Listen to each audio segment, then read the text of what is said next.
26ویں ترمیم سے دستبردار نکات دوبارہ شامل کیے گئے تو یہ کسی صورت قابل قبول نہیں ہوگا، یہ کہا ہے مولانا فضل الرحمان صاحب نے۔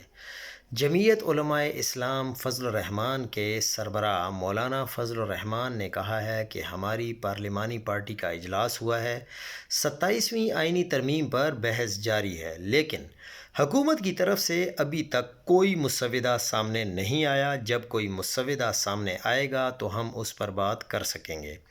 مولانا فضل الرحمان نے کہا کہ 26ویں ترمیم میں حکومت 26 شقوں سے دستبردار ہوئی تھی۔ اگر حکومت ان میں سے کسی ترمیم کو دوبارہ منظور کرنے کی کوشش کرے گی تو یہ پارلیمنٹ کی توہین ہوگی۔ مولانا فضل الرحمان نے واضح کیا کہ اگر 27ویں ترمیم میں 26ویں ترمیم سے دستبردار نکات دوبارہ شامل کیے گئے تو یہ کسی صورت قابل قبول نہیں ہوگا۔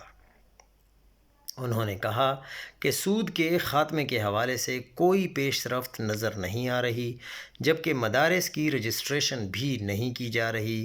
مدارس کو وزارت تعلیم کے تحت کرنے پر مجبور کیا جا رہا ہے، جو ناقابل قبول ہے۔ ان کا کہنا تھا کہ ہم ہمیشہ صوبوں کو مزید بااختیار بنانے کی بات کرتے ہیں، اور اگر صوبوں کے حقوق پر ڈاکہ ڈالا گیا تو بھرپور مخالفت کی جائے گی۔